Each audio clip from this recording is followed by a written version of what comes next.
شروع اللہ کے پاک اور بابرکت نام سے جو بڑا مہربان نہایت رحم کرنے والا ہے۔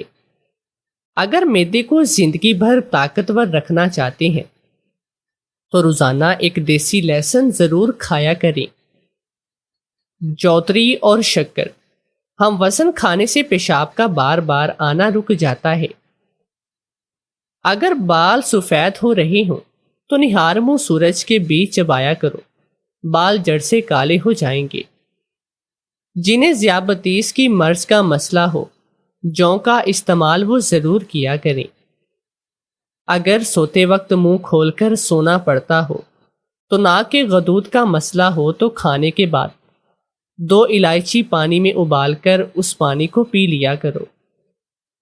ایسے لوگ جو زیادہ دیر سونے کے باوجود بھی غنودگی کا شکار رہتے ہیں، وہ گرم دودھ میں انجیر ڈال کر شام کے وقت پیا کرے۔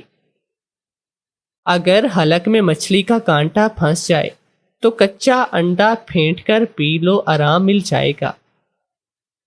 کمر درد کا مسئلہ ہو تو پالک کے سالن میں لیمو نچوڑ کر کھا لو۔ اگر سوتے ہوئے بھی جوڑ درد کرتے ہوں تو کلونجی 100 گرام، اسبگول کا چھلکا 100 گرام اور شہد 250 گرام مکس کر کے رات کے وقت پانی میں ڈال کر پی کر سویا کریں۔ اگر داڑھ میں درد ہو تو لونگ پیسا ہوا لے کر اس پر لیمو کے چند قطرے ڈال دیں اور درد والی جگہ پر چٹکی بھر کر رکھ لیں، آپ کو درد میں آرام ملے گا۔ زیادہ دیر پیشاب روکنے سے لکوہ کی بیماری ہو جاتی ہے۔ گرین ٹی کا 1 کپ روزانہ صبح پینے سے عمر لمبی ہوتی ہے۔ چاول، دہی اور لسی کا استعمال جوڑوں میں درد کا باعث بن سکتا ہے۔ روزانہ چند دانے میتھی دانہ کے چبا لیا کرو، دیر تک آپ لوگ جوان رہو گے۔ جنہیں لیکوریا کی بیماری ہو، انگور کا رس شہد میں ملا کر 1 ماہ تک انہیں پلاؤ۔ اگر ہچکی نہ جا رہی ہو تو مسواک کی لکڑی منہ میں چبانے سے ہچکی آنا بند ہو جاتی ہے۔ کھانا کھانے سے پہلے بسم اللہ شریف پڑھ کر کھاؤ، کبھی بد ہضمی کا مسئلہ نہ ہوگا۔ کھانا کھانے کے بعد چند قدم پیدل چلنے سے عمر لمبی ہوتی ہے اور کبھی پیٹ خراب نہیں ہوتا۔ اگر جسم سے پسینے کی بدبو آتی ہو تو رات کو سر کے پاس پھٹکڑی کا ٹکڑا رکھ کر سویا کرو۔ مثبت سوچ رکھنے سے جسمانی بیماریاں زیادہ ہوتی ہیں۔ اگر کسی حادثے کی وجہ سے ہڈی کا نقصان ہو جائے تو ٹماٹر کا رس اس مریض کو پلاتے رہو، ہڈی جلدی جڑ جائے گی۔ ادرک کے رس میں کڑوے تلوں کا تیل ملا کر سر پر لگانے سے جوئیں مر جاتی ہیں۔ جنہیں زیادہ نیند آتی ہو ان کی یادداشت کمزور ہوتی ہے۔ روٹی کھانے سے پہلے 1 الائچی کا دانہ چبا کر لو، دانت کبھی خراب نہیں ہوں گے۔ کچے امرود کھانے سے دانت مضبوط ہوتے ہیں۔ جنہیں معدے کی مرض ہو وہ میٹھی اور کھٹی چیزیں کھانے سے پرہیز کیا کریں۔ جن عورتوں کے بال گرنے لگے وہ لسوڑے کا رس شیمپو میں ملا کر بالوں پر لگایا کریں۔ نہار منہ پتی والی چائے پینے سے گردے جلدی خراب ہونے کا خدشہ ہوتا ہے۔ گڑ والی چائے پینے سے دماغ تیز ہوتا ہے۔ کھانا پکاتے وقت اگر کھانے میں 2 چٹکی سونف شامل کر لیے جائیں تو کھانا خوشبودار اور لذیذ پکتا ہے۔ دوپہر کے وقت 1 گھنٹہ نیند کرنے سے دماغ درست کام کرتا ہے۔ جو بچے جلدی چلنا شروع کر دیں وہ ذہین ہوتے ہیں۔ ماتھے پر زیتون کا تیل لگا کر سونے سے برے خواب نہیں آتے۔ زیادہ گرم پانی سے منہ دھونے سے چہرے پر جریاں پڑ جاتی ہیں۔ جب شہر اتارا جائے تو تازہ شہد کے چند قطرے اپنی آنکھوں میں ڈالنے سے نظر تیز ہو جائے گی۔ گلاب کے پھول میں پانی ابال کر اس پانی کو ٹھنڈا کر کے منہ دھونے سے چہرے کی جھریاں ختم ہو جاتی ہیں اور منہ گلابی گلابی ہو جاتا ہے۔ کڑوی بادام شہد میں ڈبو کر کھانے سے عقل بڑھتی ہے۔ اگر پیٹ میں ہلکا ہلکا درد محسوس ہو تو چند دانے سونف چباتے رہو، درد میں آرام آ جائے گا۔ بند گوبھی کا استعمال کرنے سے بڑا ہوا پیٹ کم ہو جاتا ہے۔ پٹھوں میں کھنچاؤ کا مسئلہ ہو تو دن میں 2 سے 3 لیٹر پانی پیا کرو۔ زیادہ نہانے سے فالج کی بیماری نہیں ہوتی۔ صبح سویرے سب سے پہلے گھر کی صفائی کرنے سے رزق میں اضافہ ہوتا ہے۔ جو تیز مرچ مسالے کھاتے ہیں ان کا معدہ بھاری غذا ہضم نہیں کرتا۔ جنہیں ہارٹ اٹیک کا مسئلہ ہو پانی ابال کر پیا کریں۔ کھڑے ہو کر موبائل استعمال کرنے سے جوڑ درد کرنے لگتے ہیں اور نظر بھی کمزور ہو جاتی ہے۔ اگر جسم میں کسی باعث گرمی ہو جائے تو معدے میں جلن ہو تو ہاتھ پاؤں جلتے ہوں، مصری اور دھنیا کا پیسٹ بنا کر شام کے وقت دودھ میں ڈال کر پی لیا کرو، کچھ ہی دنوں میں جلن ختم ہو جائے گی۔ اگر اپنی زندگی کو بڑھانا چاہتے ہو تو روٹی میں نمک کا استعمال کم کیا کریں، یعنی کہ آٹے میں بھی نمک بالکل استعمال نہ کریں۔ بکری کا دودھ چہرے کا رنگ نکھارتا ہے، کھانسی میں مفید مقوی ہے، با اور مثانے کے زخم کو درست کرتا ہے، فولاد سے بھرپور اور دمے کے لیے اکسیر ہے، سینے کی جلن ختم، امراض پیٹ میں مفید ہے۔ سفید گلاب کے پھولوں کا عرق اپنی نگرانی میں نکلوائیں یا کسی اچھے حکیم سے خرید لیں۔ یہ عرق ایک کپ صبح دوپہر شام کھانے سے گھنٹہ پہلے یا بعد میں پی لیا کریں۔ یہ کورس 3 مہینے لگاتار کریں، ہائی بلڈ پریشر اور شوگر کنٹرول ہو جائے گی۔ نہایت ہی آزمودہ ہے۔ جوتری اور شکر ہم وزن باریک صفوف بنائیں، 2 گرام پانی کے ساتھ دن میں 2 بار لیں، چند دن استعمال کریں، پریشان کن امراض سے نجات ملے گی۔ کشت شیریں 1 چھٹانگ، کلونجی 1 چمچ، ان کو اچھی طرح سے پیس کر دونوں کو مکس کریں اور صبح شام پانی کے ساتھ استعمال کریں۔ انشاءاللہ آپ کو تمام بیماریوں سے مکمل آرام ملے گا۔ ہر کھانے کے بعد تازہ ناریل کا چھوٹا ٹکڑا، آدھی انگلی جتنا کھانے سے بڑا ہوا پیٹ ختم ہو جاتا ہے۔ آزمودہ ہے، اگر تازہ ناریل میسر نہ ہو تو خشک کھوپرا لے کر اسے پانی میں بھگو کر بھی استعمال کیا جا سکتا ہے۔ گلا شدید خراب ہو تو پیاز کا رس نکال کر 1 چمچ پئیں اور پیاز کا گودا گلے پر باندھ لیں۔ تھوڑی سی بدبو آئے گی مگر آئندہ پورا سال انشاءاللہ گلا خراب نہ ہوگا۔ اپنے ہاتھوں پر دہی کا لیپ کریں، کچھ دیر کے بعد اسے دھو لیں، اس سے آپ کے ہاتھ نرم ملائم اور خوبصورت ہو جائیں گے۔ بیوی نے شادی کی رات ہی صاف صاف کہہ دیا کہ اسے 1 مہینے تک کمرہ بند ہو کر گھر کی خوشحالی کے لیے وظیفہ کرنا ہوگا، تبھی میں اس کے قریب جا پاؤں گا۔ روز مجھے اس کے کمرے سے گھنگروؤں کی آوازیں آتی، مگر جب ماں کو اس کمرے میں بھیجتا تو وہ آ کر کہتی، تیری بیوی تو بڑی عبادت گزار ہے۔ مگر میرے دل میں شک نہ نکل سکا، اس لیے ایک دن رات 12 بجے دوسری چابی لگا کر چوری چھپے اس کے کمرے میں داخل ہوا تو سامنے موجود گھنگرو پہنے وہ لڑکی میری بیوی تو نہ تھی۔ پھر اچانک میری نظر آج پھر مجھے کمرے سے ایسی آوازیں آ رہی تھی کہ جیسے کوئی گھنگرو پہن کر رقص کر رہا ہو۔ میں اس وقت کمرے کے بالکل سامنے ٹی وی لانچ میں لیٹا ہوا تھا اور اس وقت رات کا 1 بج رہا تھا۔ پہلے تو اچانک خوف کے مارے میری آنکھ کھل گئی اور میں کافی دیر سوچتا رہا کہ میرے آس پاس ہو کیا رہا ہے۔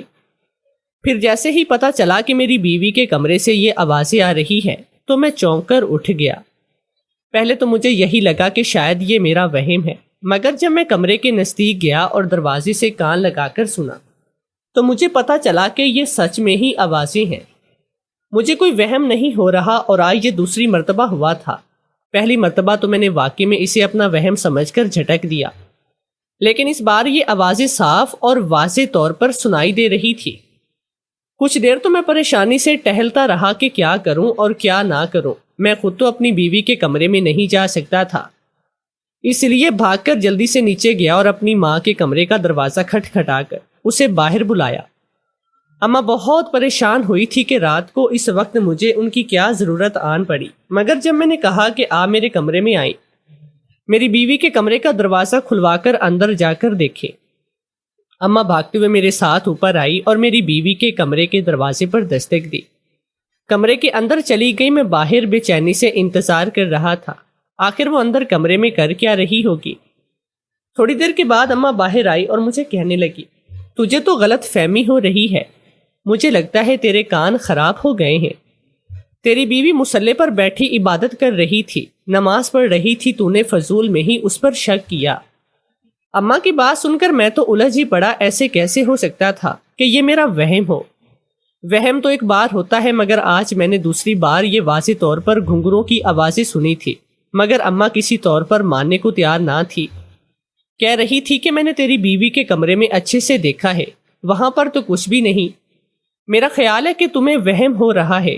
اماں چلی گئی تو میں دوبارہ سونے کے لیے لیٹ گیا، لیکن سوتے ہوئے کچھ ہی دیر گزری تھی کہ پھر سے مجھے جاگنا پڑا، کیونکہ اس بار پھر سے گھنگروں کی آوازیں آ رہی تھی، اور اس بار واضح اور اتنی تیز تھی کہ مجھے لگ رہا تھا کہ وہ میرے دماغ کے اندر گھس رہی ہے۔ میں اپنے کانوں پر ہاتھ رکھ کر اونچی آواز سے چلانے لگا، تبھی بھاگتے ہوئے ماں اوپر آ گئی اور میری بیوی بھی کمرے کا دروازہ کھول کر آ گئی۔ میں نے دیکھا تو اس کا حلیہ دیکھ کر میں چونک پڑا۔ اس نے تو سفید لباس پہن رکھا تھا اور سر پر دوپٹہ لیا ہوا تھا۔ مجھے دیکھتے ہی پریشانی سے کہنے لگی، کیا ہوا؟ آپ کیوں چیخے؟ میں نے اسے کہا کہ تمہارے کمرے سے مجھے ابھی پھر دوبارہ سے گھنگروں کی آوازیں آئی ہے۔ تم کیا کرنے کی کوشش کر رہی ہو؟ وہ رونے والی صورت بنا کر میری ماں سے کہنے لگی، دیکھیں یہ آپ کے بیٹے کو کیا ہو گیا ہے، میں تو عبادت کر رہی تھی، ان کی چیخیں سن کر بھاگتی ہوئی باہر آئی ہوں۔ آپ چاہیں تو میرے کمرے میں جا کر دیکھ لیں، اگر آپ کو کہیں سے بھی گھنگرو مل گئے تو چاہے آپ جو مجھے سزا دیجیے گا۔ امی نے اس کو کہا، نہیں بیٹی، تم اس کی باتوں کا برا نہ مناؤ، مجھے تو لگتا ہے اس کو کچھ ہو گیا ہے، یہ آج کل بڑی عجیب و غریب باتیں کر رہا ہے، تم جاؤ شاباش اپنے کمرے میں جا کر سو جاؤ۔ اماں مجھے اپنے ساتھ لے کر نیچے آ گئی اور کہنے لگی، آج کے بعد تم اوپر نہیں رہو گے، تم یہاں پر نیچے ہی سو گے، اور پیسے بھی صرف 15 دن کی تو بات ہے، 15 دن کے بعد تو تمہیں اپنے کمرے میں ہی رہنا ہوگا۔ اماں تو چپ چاپ سو گئے، مگر میرے لیے ان حالات میں سونا بہت ہی مشکل ہو رہا تھا۔ میں سوچنے لگا کہ ابھی تو صرف 15 دن ہوئے ہیں، باقی کے 15 دن کیسے گزریں گے؟ میں نے تو جب شادی کرنے کا فیصلہ کیا تھا تبھی سوچا تھا کہ میری بیوی ایسی ہوگی کہ سب اس کی تعریف کرتے رہ جائیں گے، وہ میرا خیال کرنے والی ہوگی۔ اس لیے تو جب اماں رشتہ تلاش کرنے کے لیے گھر سے نکلی تو میں اس کو ایک ہی بات کہتا کہ اماں مجھے کوئی ایسی لڑکی چاہیے جو بہت ہی نیک ہو اور ہمارے گھر کو جوڑ کر رکھے، بے شک پڑھی لکھی نہ ہو مگر اس میں اخلاق و کردار ہونا چاہیے۔ اماں نے جو لڑکی میرے لیے تلاش کی تھی وہ بالکل ویسی تھی جیسی میں چاہتا تھا، با حیا اور با کردار۔ جب میں اس کو دیکھنے گیا تو تب بھی اس کی نظریں جھکی ہوئی تھی اور مجھے اس کی یہ ادا بہت پسند آئی تھی اور میں نے ہاں کر دی۔ اماں نے مجھے بتایا کہ یہ لڑکی صوم و صلات کی پابند ہے اور بہت ہی زیادہ نیک ہے۔ میں نے ماں کو کہا کہ اب تو جو بھی ہو جائے میں اسی لڑکی سے شادی کروں گا۔ اس لڑکی کے گھر میں صرف ایک اس کی ماں تھی اور وہ بھی ایک انتہائی اچھی خاتون تھی۔ بہت ہی جلد سارے معاملات طے ہوئے اور کرن میری بیوی بن کر اس گھر میں آ گئی۔ شادی والے دن تو میں بہت ہی زیادہ خوش تھا کہ میں اپنی بیوی سے شادی کی پہلی رات بہت ساری باتیں کروں گا۔ اس کے لیے میں نے منہ دکھائی میں ایک بہت ہی خوبصورت ہار بھی لیا تھا۔ شادی کی رات میں جیسے ہی کمرے میں داخل ہوا تو مجھے تو یہی گمان تھا کہ وہ میرے انتظار میں گھونگھٹ نکالے بیٹھی ہوگی، مگر مجھے حیرت کا جھٹکا لگا جب ایسا کچھ بھی نہیں تھا، بلکہ اس نے تو کپڑے بھی بدل لیے تھے اور وہ نماز پڑھ رہی تھی۔ مجھے دیکھ کر کہنے لگی کہ آپ یہ شکرانے کے نفل پڑھے، اتنی اچھی بیوی پا کر تو میں ہواؤں میں اڑنے لگا، مگر اس کی اگلی بات نہیں تو جیسے مجھے دنگ کر دیا۔ وہ کہنے لگی، میری ایک شرط ہے۔ میں نے حیران ہو کر پوچھا، ہاں کہو کیا شرط ہے؟ حالانکہ شادی سے پہلے تو کسی شرط کا تذکرہ نہیں ہوا تھا، مگر پھر بھی اب وہ میری بیوی تھی اور اس کی ہر بات کو احترام دینا میرا فرض تھا، اس لیے میں نے اسی شرط کی بابت پوچھا تو اس نے مجھے حیران کر دیا۔ وہ کہنے لگی کہ آپ 1 مہینے تک میرے قریب نہیں آئیں گے۔ میں تو حیرت سے چلا اٹھا اور پوچھا، لیکن ایسا کیوں؟ تم ایسی شرط کیوں رکھ رہی ہو؟ تو کہنے لگی کہ 1 مہینے تک میں کمرہ بند ہو کر خاص وظائف کروں گی تاکہ ہمارے گھر میں ہمیشہ خوشحالی رہے اور ہم آپس میں بہت ہی زیادہ محبت اور سلوک سے رہیں اور کبھی لڑائی جھگڑا نہ ہو۔ میں نے الجھتے ہوئے کہا، یہ وظیفے تو تم ویسے بھی کر سکتی ہو، اس کے لیے ایسی شرط کی کیا ضرورت ہے؟ وہ کہنے لگی، نہیں، اس کے لیے مجھے 1 مہینے تک کمرے میں رہ کر یہ وظیفہ کرنا ہوگا۔ میں نے منت مانگ رکھی تھی کہ اپنی شادی کی رات یہ وظیفہ کروں گی اور 1 مہینے تک کروں گی، تو آپ دیکھیے گا ہماری آئندہ والی زندگی کتنی اچھی گزرے گی۔ میں اب اس کی بات کا کیا جواب دیتا، ابھی میں سوچ رہا تھا کہ اسی وقت اماں بھی کمرے میں آئی۔ شاید اماں کو اس نے پہلے سے اپنی شرط کے بارے میں بتا دیا، اس لیے اماں میرا ہاتھ پکڑ کر مجھے باہر لائی اور کہنے لگی، بیٹا صرف 1 مہینے کی تو بات ہے، یہ ماں بیٹی بہت ہی نیک عورتیں ہیں، ان کی نیت پر شک مت کرنا، تم 1 مہینے تک ادھر باہر لانچ میں صوفے پر سو جاؤ اور اس کو کمرے میں اکیلے ہی رہنے دو۔ میں نے اپنی ماں سے کبھی بحث نہ کی، اس لیے میں نے اماں کی بات مان لی اور میں یوں شادی کی پہلی رات ہی اپنا بوریا بستر اٹھا کر لانچ میں صوفے پر آ کر لیٹ گیا، اگرچہ مجھے یہ سب بالکل اچھا نہیں لگ رہا تھا۔ مگر میں نے سوچا 1 مہینے کی تو بات ہے، بعد میں تو سب کچھ صحیح ہو جائے گا۔ وہ صرف کھانا کھانے کے لیے ہی کمرے سے باہر نکلتی تھی اور پھر سے کمرے میں جا کر بند ہو جاتی تھی، یا کبھی دن کے اوقات میں کچھ گھنٹوں کے لیے اپنی ماں کی طرف چلی جاتی۔ میں نے جب بھی اسے دیکھا تو پردے میں ہی دیکھا تھا، اور اماں تو اپنی بہو کے صدقے واری جاتی تھی۔ آج کے زمانے میں اتنی نیک اور اچھے اخلاق و کردار کی لڑکی کہاں سے ملتی ہے؟ مجھے بھی ہر لحاظ سے اپنی بیوی پسند تھی، مگر اس کی یہ 1 مہینے والی شرط کبھی کبھی مجھے بھی اندر سے چڑچڑا کر دیتی تھی۔ شادی کے 5 دن تو یوں ہی گزرے تھے کہ 6 دن کی بات اچانک ہی مجھے ایسا لگا جیسے کہیں گھنگرو بج رہی ہو۔ میں چونک کر اٹھا اور کچھ ہی لمحے دھیان دیتا رہا۔ یہ آوازیں کہاں سے آ رہی ہیں تو یہ جان کر تو میں چونک گیا کہ وہ آوازیں تو میری بیوی کے کمرے سے آ رہی تھی۔ چونکہ لانچ اور کمرے کا فاصلہ اتنا زیادہ نہیں تھا، وہ آوازیں کمرے سے باہر تک آ رہی تھی۔ میں نے خود کو سمجھایا کہ بھلا میری بیوی کا کمرے سے گھنگروں کی آوازیں کیوں آئیں؟ وہ تو وظیفہ کر رہی ہوگی، عبادت کر رہی ہوگی، میں بلا وجہ ہی شک میں پڑ رہا ہوں۔ میں نے اپنے آپ کو سمجھایا کہ یہ صرف میرا وہم ہے، اور میں سو گیا۔ اگلے دن ناشتے کی ٹیبل پر میں نے اپنی بیوی سے سرسری سا پوچھا کہ کل رات تمہارے کمرے سے کچھ آوازیں آ رہی تھی، سب خیریت تو تھی؟ وہ کہنے لگی نہیں، ایسا تو کچھ بھی نہیں تھا، بلکہ کل رات تو میں جلدی سو چکی تھی کیونکہ میری طبیعت کچھ ٹھیک نہیں لگ رہی تھی۔ میں الجھ کر یہی سوچا کہ شاید یہ میرا وہم ہے، لیکن آج دوسری بار مجھے یہ احساس بڑی شدت سے ہوا تھا کہ وہ میرا وہم نہیں بلکہ حقیقت ہے۔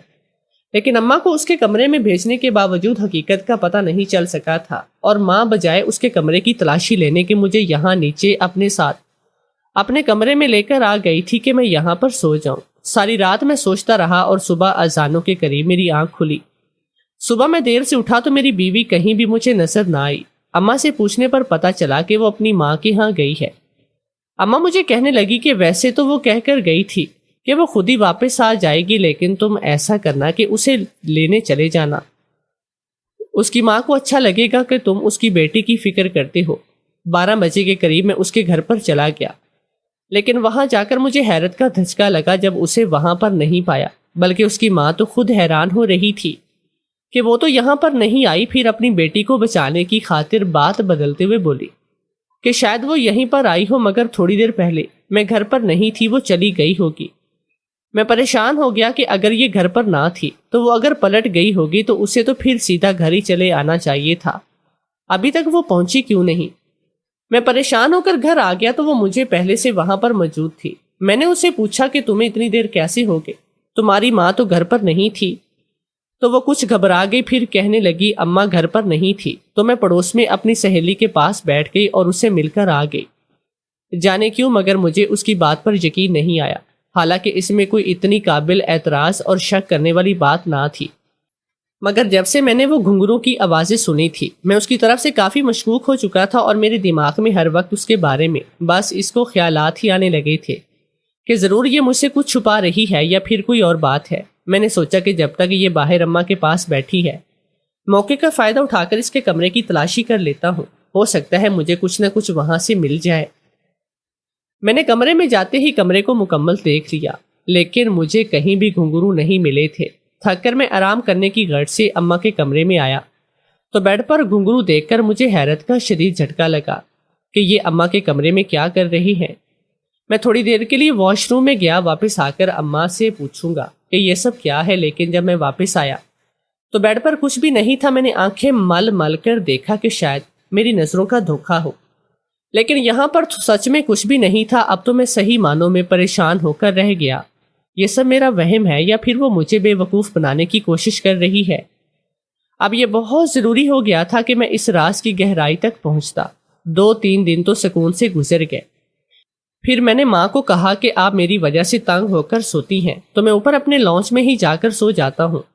اس دن میں لانچ میں ہی سو گیا، لیکن رات کے 12 بجے کے وقت دوبارہ سے مجھے ان گھنگروں کی آوازوں نے اٹھا دیا۔ اب تو میری بھی بس ہو چکی تھی۔ میں نے دھڑا دھڑ اپنی بیوی کے کمرے کا دروازہ کھٹکھٹایا، اور جیسے ہی اس نے کھولا تو میں جلدی سے اندر آ گیا اور کمرے میں موجود چیزوں کو الٹ پلٹ کر دیکھنے لگا تاکہ وہ گھنگرو ڈھونڈ سکوں۔ وہ مجھے بار بار روک رہی تھی اور یہی کہہ رہی تھی کہ آپ کو کوئی غلط فہمی ہوئی ہے۔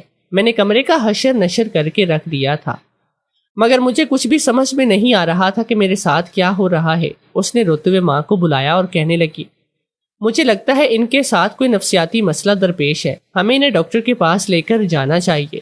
اماں بھی اس کی باتوں میں آ گئی اور کہیں نہ کہیں مجھے بھی یقین ہو گیا کہ شاید ایسا ویسا کچھ نہیں ہے، مجھے کوئی دماغی عارضہ لاحق ہو گیا ہوگا۔ اگلے دن وہ دونوں مجھے ایک نفسیات ڈاکٹر کے گھر لے گئے۔ اس نے علیحدہ کمرے میں مجھ سے سوال جواب کیے اور پھر مجھے کہنے لگا کہ جو دوائیاں میں آپ کو دوں گا وہ آپ نے روزانہ استعمال کرنی ہے، کیونکہ آپ نفسیاتی دباؤ کا شکار لگ رہے ہیں۔ جو حالات آپ نے بتائے ہیں ان کو سن کر تو میں نے یہی کہہ سکتا ہوں کہ آپ اپنی بیوی سے دور ہیں، شادی کے باوجود اس کے قریب نہیں گئے، اسی وجہ سے آپ کے اندر کا غبار آپ کے دماغ کو چڑھ رہا ہے اور آپ کو ایسی باتیں اور ایسا کچھ دکھائی دے رہا ہے جو حقیقت سے باوجود کہیں نہیں تھا۔ ڈاکٹر کی وضاحت سے کافی حد تک میں مطمئن ہو گیا تھا اور میری ماں نے بھی مجھے یہی کہا تھا کہ تم اپنے آپ پر قابو رکھو، صرف 12 دن ہی تو رہ گئے ہیں، پھر تم اپنے کمرے میں ہی شفٹ ہو جاؤ گی۔ گھر آنے کے بعد میری بیوی نے میرا بہت خیال کرنا شروع کر دیا۔ اس نے مجھے پابندی سے خود ناشتہ اور کھانا وغیرہ بنا کر دینا شروع کیا اور مجھے اپنے ہاتھوں سے دوائیاں کھلاتی، دن بھر وہ میرا خیال رکھتی، مگر رات ہوتے ہی وہ بدل سی جاتی اور کمرے میں بند ہو جاتی۔ میں نے بھی اپنے آپ کو سمجھا لیا کہ کوئی بات نہیں، صرف کچھ دن ہی تو رہ چکے ہیں، وہ اتنی اچھی ہے، میرا اتنا خیال کر رہی ہے تو میرا بھی فرض بنتا ہے کہ اس کی شرط کا احترام کروں اور جو کہتی ہے میں اس کو مانوں۔ یقیناً جانے کیوں مجھے اپنا آپ بے قابو سا لگ رہا تھا۔ رات کو جب بھی میں اسے کمرے میں جاتے اور دروازہ بند کرتے دیکھتا تو میرے دماغ کی نسیں پھٹنے لگتی تھی اور مجھے اس پر بہت ہی غصہ آنے لگتا اور میں جلدی سے دوا لے کر سو جاتا کہ میرا دماغ ان سب فکروں سے آزاد ہو سکے، مگر پھر بھی مجھے یوں ہی لگتا کہ جیسے وہ کمرے میں گھنگرو پہن کر ناچ رہی ہے۔ اگر اماں جب بھی اس کے کمرے میں جاتی تو واپس آ کر مجھے ڈانٹتی اور کہتی کہ اپنی نیک بیوی پر شک نہ کرو، وہ عبادت کر رہی ہے۔ ڈاکٹر کی دوائیوں سے بھی مجھے کچھ فرق نہیں پڑ رہا تھا۔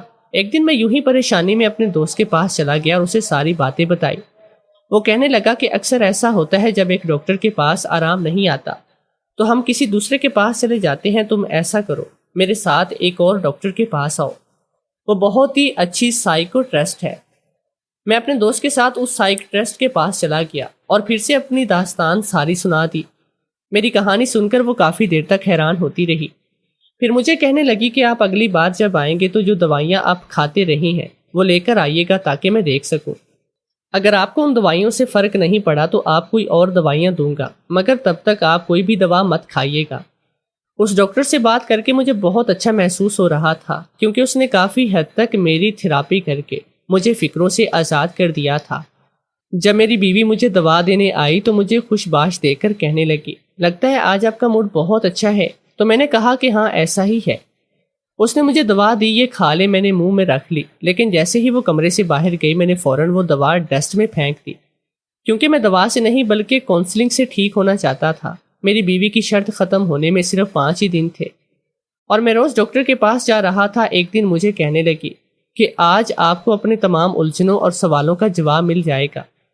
آج آپ نے کرنا یہ ہے کہ جب آپ کو گھنگروں کی آوازیں سنائی دے تو آپ نے شور نہیں مچانا بلکہ چپ کر کے ایکسٹرا چابی سے کمرے کا دروازہ کھولنا ہے اور کمرے میں چلے جانا ہے۔ کئی دنوں سے اس گھنگروں کی آوازوں نے مجھے سخت ذہنی اور ذہن میں مبتلا کر دیا تھا اور آج میں نے سوچ لیا کہ میں معلوم کر کے رہوں گا یہ سب کیا ہے۔ اس لیے رات کے 12 بجے جیسے ہی مجھے آواز سنائی دی میں نے ایکسٹرا چابی لی اور چپ چاپ جا کر کمرے میں دروازہ کھول کر اندر داخل ہوا۔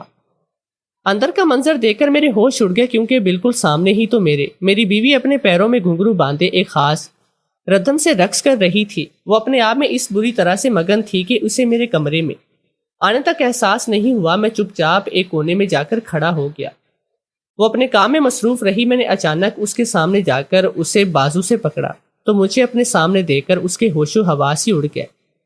اس سے پہلے کہ میں اسے کچھ پوچھتا تو اس نے اونچی آواز سے چلانا شروع کیا۔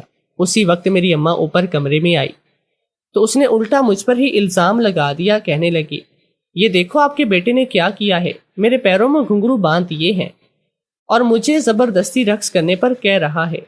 اب میرے صبر کا پیمانہ لبریز ہو گیا تھا، اس لیے میں نے اسے تھپڑ مارا اور کہا کہ یہ ڈرامہ میں نہیں بلکہ تم کر رہی ہو۔ مجھے تمہاری اصلیت کا معلوم ہو گیا ہے کہ تم ایک دھوکے باز اور فراڈی لڑکی ہو۔ میں نے اسی وقت پولیس کو فون کیا اور اس لڑکی کو ان کے حوالے کرتے ہوئے کہا، یہ میری بیوی بن کر میرے گھر آئی تھی لیکن اس کا ارادہ ہم کو لوٹنے کا تھا۔ وہ چلاتے ہوئے کہنے لگی، ہاں میں اسی نیت سے آئی تھی، میں تمہیں ذہنی طور پر اس قدر پاگل کر دینا چاہتی تھی کہ تم اپنا آپ بھول جاتے، اپنے حواس کھو دیتے۔ اس لیے میں ایک خاص ردم سے رقص کرتی تھی تاکہ گھنگرو کی آوازوں سے تمہیں ہیپناٹائز کر سکوں، اور وہ ڈاکٹر جس کے پاس میں تمہیں لے کر گئی تھی وہ بھی میری دوست تھا۔ اس نے تمہیں ایسی دوائیاں دی جن کی وجہ سے تمہارا ذہن مزید خراب ہوتا اور تم ہر وقت غصے میں رہتے۔ میں چاہتی تھی کہ تم پاگل ہو کر پاگل خانے پہنچ جاؤ تاکہ پھر میں تمہارے سادالو ماں کو قابو کر کے یہ ساری جائیداد اپنے نام کروا لیتی۔ میں نے کہا کہ تمہارا پلان تو بہت ہی زبردست تھا، مگر میرے دوست نے وقت پر میری مدد کی جو مجھے کسی دوسرے ڈاکٹر کے پاس لے گیا، جس نے وہ گولیاں دیکھتے ہی مجھے کہہ دیا کہ لگتا ہے تمہارے خلاف گہری سازش ہو رہی ہے، اس لیے میں نے وہ گولیاں کچھ دن پہلے سے کھانی بند کر دی۔ شک تو مجھے پہلے سے ہی تھا، لیکن آج اپنی آنکھوں سے دیکھنے کے لیے میں یوں چوری چھپے آیا اور حقیقت میرے سامنے آئی۔ اس کو پولیس پکڑ کر لے گئے، مگر میری اماں کو بہت دکھ ہوا کہ وہ انہیں بے وقوف بنا گئے۔ کچھ لوگ نیک بن کر ایسے فراڈ کرتے ہیں کہ جب تک اگلے کو پتہ چلتا ہے وہ اپنا ناقابل تلفی نقصان کروا چکے ہوتے ہیں، مگر شکر تھا کہ میں اس معاملے میں بچ گیا۔ کچھ عرصے کے بعد میری دوسری شادی ہوئی اور اس بار میں اپنی اس شادی سے بہت خوش تھا کیونکہ مجھے سچ میں ایک بہت ہی اچھی لڑکی مل چکی تھی۔